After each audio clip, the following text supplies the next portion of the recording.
கீதையில் 7வது சாப்டரில் 18வது ஸ்லோகம். உதாரா சர்வயே வைத்தே ஞானித்வாத்மைவ மே மதம் ஆஸ்தித சகி யுக்தாத்மா மாமேவம் அனுத்தமாம் கதிம்.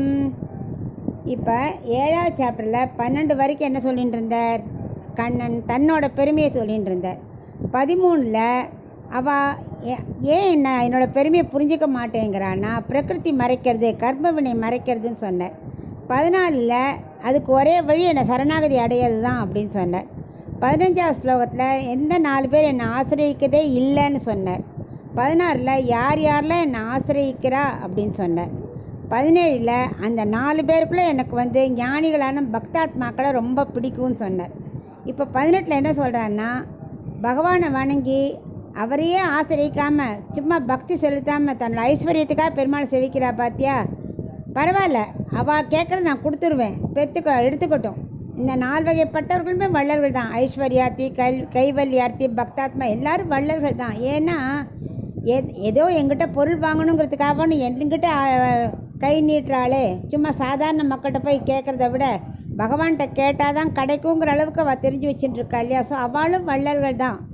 அட்லீஸ்ட் சாதாரண விஷயமாக தெரியும், உலக இதுக்காக கேட்குறா, ஆனாலும் அவள் வள்ளல்கள் தான். இதெல்லாம் முதல் நிலை. அவள் முதல்லையே எடுத்தவொடனே எனக்கு முக்தி வேணும், மோட்சம் வேணும் கேட்க முடியாது, அப்புறம் யாருக்கும் பிடிக்காமல் போயிடும். ஸோ முதல் நிலை என்ன? எனக்கு இதெல்லாம் கொடுன்னு கேட்பா, அது ஃபஸ்ட்டு நிலை. ஆனால் அதையே கடைசி வரைக்கும் வச்சுக்கக்கூடாது. கொஞ்சம் கொஞ்சமாக நம்ம மாறணும்.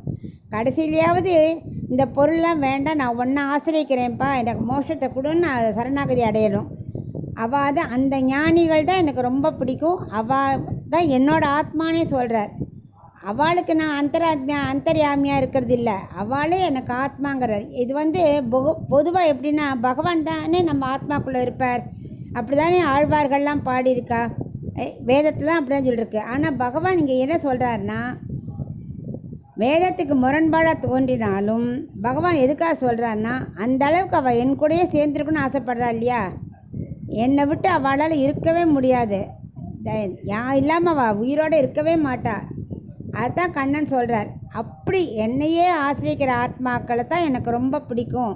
அவள் எப்படி இருப்பா? ஆழ்வார் சொன்ன மாதிரி ஆடி ஆடி அகம் கரைந்து அப்படின்னு அவளுக்காகவே பகவானுக்காகவே அழுது புலம்புறா. என்னை இந்த உலகத்தில் வச்சுக்காத, உங்ககிட்ட சேர்த்துன்றும் புலம்புறா பார்த்தியா. அந்த நிலையான ஆத்மாக்களை எனக்கு ரொம்ப பிடிக்கும். அவள் தான் என்னோட ஆத்மா, நான் அவளுக்கு ஆத்மா, அவள் எனக்கு ஆத்மா. அந்த அளவுக்கு அவளுக்குள்ள ஒரு பரஸ்பரம் அப்படி பிடிச்சிடுதான் பகவானுக்கு. க்ஷணப்போது அவள் என்னை விட்டு பிரிஞ்சே இருக்க மாட்டா. என்னை பிரியாதவன் இருக்கிறனால தான் அந்த முக்தாத்மாக்களை நானும் விட்டு பிரியறதில்லை. அவள் அங்கே வந்தப்பறம் நான் அவளுக்கு மறுபிறவி கொடுக்குறதே இல்லையே, எங்கூடே தானே வச்சுக்கிறேன். ஏன்னா அவள் இல்லாமல் என்னாலும் இருக்க முடியாது. நானே கேட்பேன், ஐஸ்வர்யார்த்தி கைவல்யார்த்தி தான் என்னை விட்டு போயிடுறா, பக்தர்களான நீயும் கிளம்புறியான்னு கூட நான் ஆழ்வார்களை கேட்பேன். ஏன்னா அந்த அளவுக்கு எனக்கு அவளை அந்த ஆத்மாக்களை ரொம்ப பிடிக்கும். ஏன்னா அவள் கேட்குறதெல்லாம் என்னோட சரணாகதியை தான். உன்னை விட்டு நான் இருக்க முடியாத உலக பொருட்களை கேட்குறதில்ல. அப்படிப்பட்ட ஆத்மாக்களை தான் என்னோட ஆத்மாவை நான் நினச்சிண்டு அவளை விடுறதே இல்லை அப்படின்னு சொல்கிறேன்.